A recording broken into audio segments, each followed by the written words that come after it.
from Fox 56 Sports with Lexington Sporting Club. This is Around the Pitch.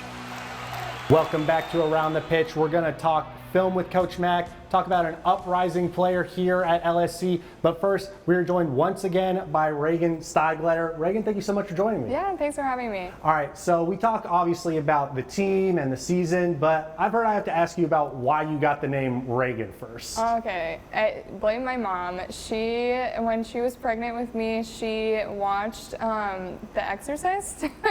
Great movie. And the main character, who's part, I think, demon angel, was named Regan, and she's like, oh my gosh, I love that name, and here I am. When did you first see The Exorcist? Was I still haven't seen it. Oh, I can't so you don't watch understand? it. I can't watch it. You don't do scary movies? No, I can't watch it. And because their name's Regan, what if she's like, that would just be embarrassing, you know? Did you ever give your mom a hard time about that, or you just kind of accept it? Every day. Well, when I got given these notes and I told you, you kind of gave a look over to who gave me the notes, so. He's off camera right here, but he's giggling. All right, so now let's get into the season. Obviously, you came over here during the winter break, you know, from the NSWL. But I mean, what was it like, kind of switching leagues? What was the biggest difference you saw in the league switch? Yeah, I think the biggest change has been that the NWSL was very transitional. We even played Chicago during our preseason-ish, or just a weekend that we had. A bye week, and yeah, I would say we keep possession a lot. We're a very possession-based team, and the NWSL is very transitional. They have very fast, athletic forwards that are able to get in behind teams. So, yeah, I would say that's been the biggest change.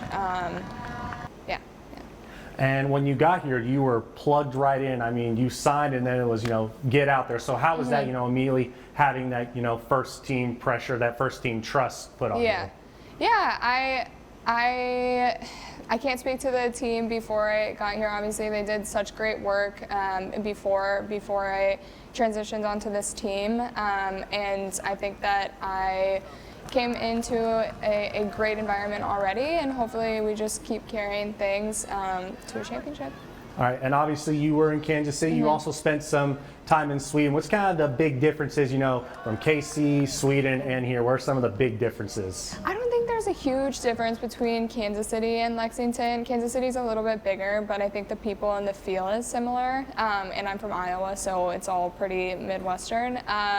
Sweden, a whole different world. The lifestyle and the culture is so much different. So yeah, there's not really a big culture shock from Iowa, Kansas City to Lexington, but Sweden was, highly recommend. All right, and in Kansas City is where your boyfriend plays, Jack Cochran, linebacker for the Kansas City Chiefs. How did you all meet? Was it while you obviously were both playing over there? How'd you meet? No, he DM'd me. Oh, he slid in? He did. He DM'd me to go on a date, and I was like, oh, fine.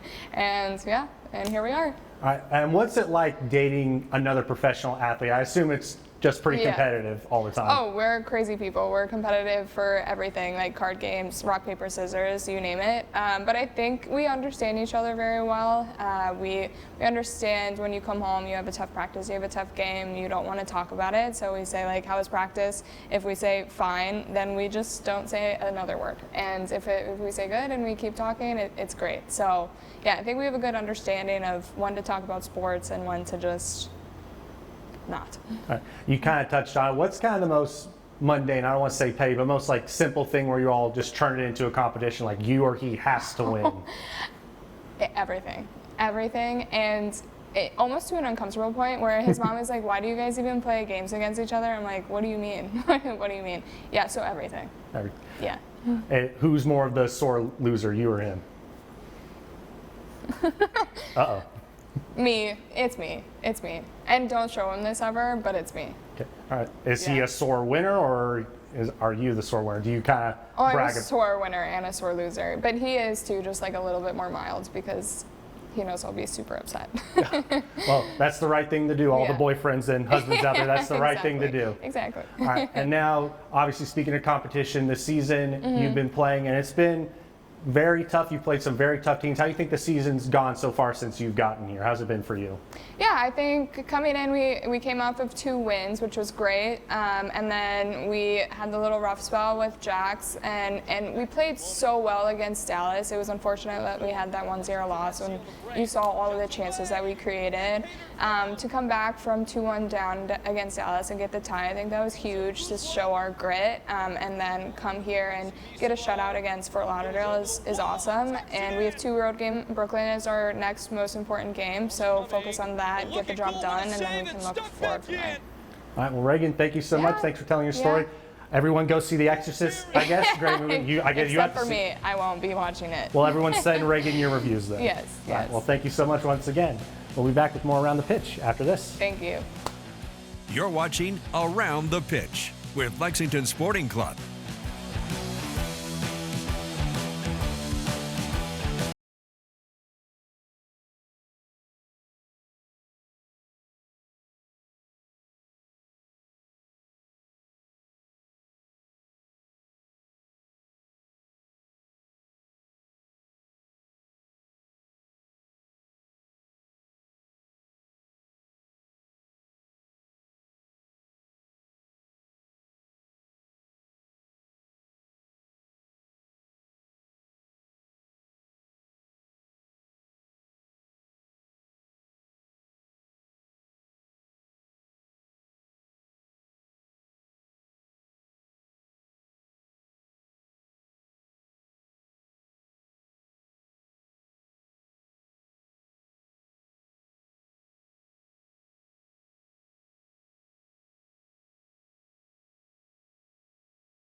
Welcome back to Around the Pitch. Obviously with LSC, they are all about finding talent, and they find it from all over the country and all over the world. But there's one player who grew up right here in Lexington who's playing for more than just this team. Finding talent is nothing new for professional teams. But before LSC even started, there was a star growing right out of the bluegrass. I knew that I wanted to be the best person on that club, best person in the world. Garrett would end up traveling all over the world, but he only had one place on his mind. When he set his eyes on Lexington, we were kind of like, all right, we're going back home. And it hadn't even happened yet, but it was on his vision board. He put on his vision board that he wanted to play for Lexington. Before this moment, though, we have to go back to understand what shaped that vision and what ultimately brought this Kentucky kid back home. Garrett Addams started playing soccer when he was 3 years old, but he had already separated himself as a great defender. However, he had a decision: whether or not to switch to goalkeeper and start behind everyone else. When you start late like that, if you give everything, and you have to give everything in order to get to where I am, then you can get to a point that you want to be at, whether it's in soccer or any part of life. To get to this point, there weren't any shortcuts, but Garrett knew that he could be the best. I worked hard. I went and got training. I trained every day. I would run. I would do strength training. I do everything I can to be the best that I can be. He faced many challenges growing up, learning a new position, moving away from his family. But his toughest challenge was something that no amount of training could prepare for: losing his mom at 8 years old to breast cancer. One of the biggest things his mom kept saying to us is, just don't let him forget me. And for us, that was our biggest thing, is making sure that she was remembered in everything that we do. After being given only 4 years to live, Garrett's mom fought and lived for another 12 years, inspiring her son to never give up and keep pushing. I felt like the only way out was to really just work harder and to accomplish something with the sport. And from there, I just really tried to make an impact on my life through soccer. Through soccer, Garrett worked his way through the ranks, eventually signing with FC Bayern at the age of 15, moving across the globe to live on his own and learn not just how to stop a shot, but how to live. It gave me a sense of passion for what I was doing, because I wasn't just sitting at home and going to training every day. I had to really give myself to the sport and give my life for it. While growing up, he was still only 15, and continue to face doubts about whether what he was doing was right. It was a come to Jesus moment, one of those type situations where you sit there and you say, do I continue to push him forward, and we let it be his decision. And we constantly asked him, is this something you still want to do? Do you still want to continue with this? And it was always yes, Dad. I knew that if I gave everything, then I could eventually get to my goals and I could reach what I was aiming for. And from that moment on, I knew that I would be in that situation and that if I worked hard, then I would get there. Garrett made his way back to the States, suiting up in Tampa Bay and Jacksonville until one day, a call from an 859 area code changed everything. We knew from his voice he had gotten what he wanted. Sorry. Because he worked so hard for it. And makes you proud. Makes his mom proud. Makes my wife proud. Makes us all proud. Well, Garrett is making plenty of people proud, and be sure to follow him on Instagram. And be sure to stay here for Around the Pitch as we sit down with a newcomer on the team after the break. You're watching Around the Pitch with Lexington Sporting Club.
This is Around the Pitch with Lexington Sporting Club.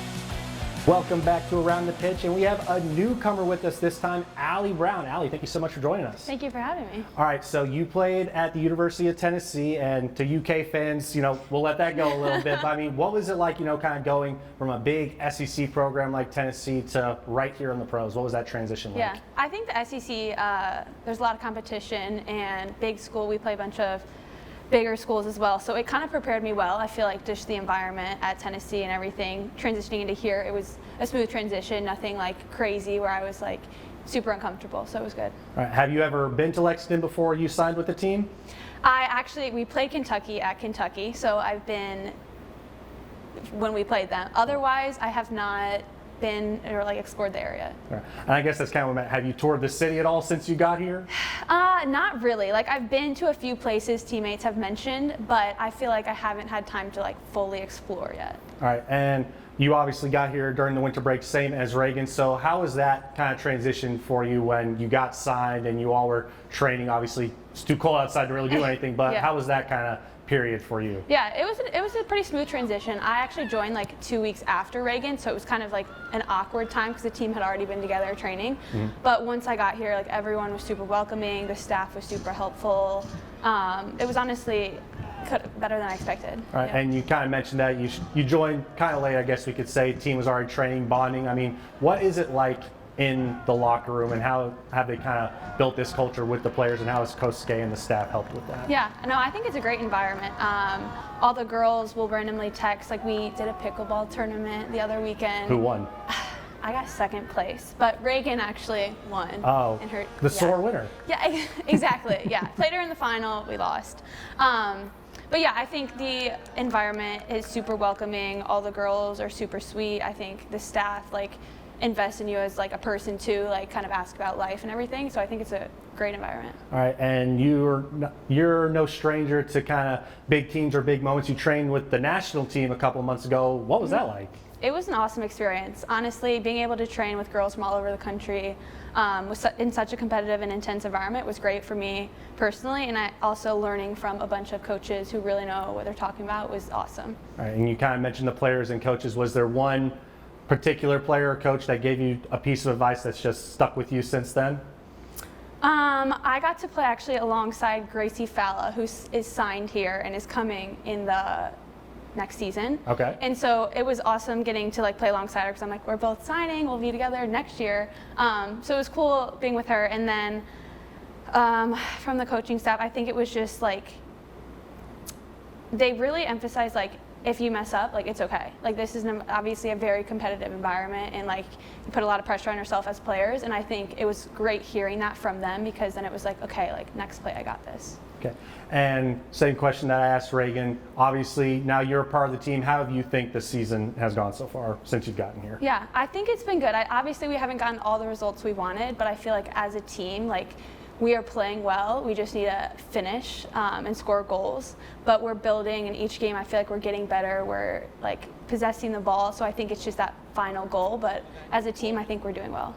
Regan mentioned that Dallas game, you know, they scored that very, very late goal. Obviously, it was heartbreaking, but games like that, a team can learn a lot about themselves. So how'd you all kind of grow from, you know, kind of that very last second game? Yeah, totally. I think we all know like it's a 90-minute game and you have to be like turned on for 90 minutes. So I think that's just, that game was a reminder like, hey, we can't let moments slip. And so I think it just, everyone has a good mental space going into games now. Like, okay, like we can't loosen up.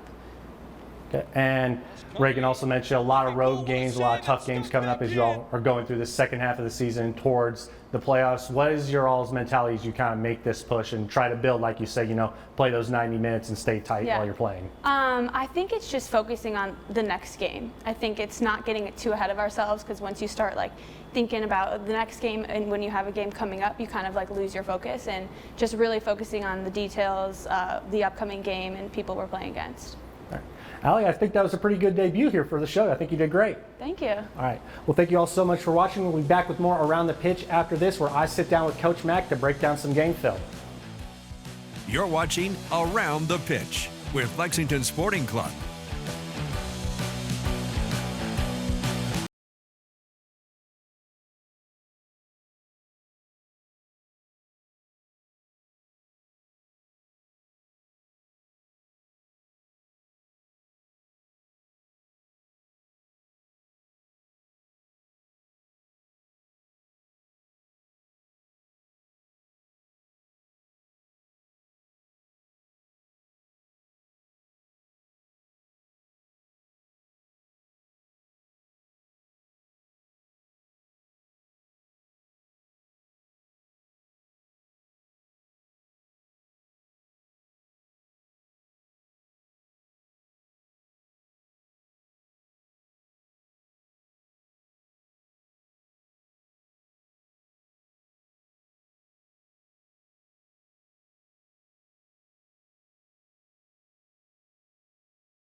This is Around the Pitch with Lexington Sporting Club.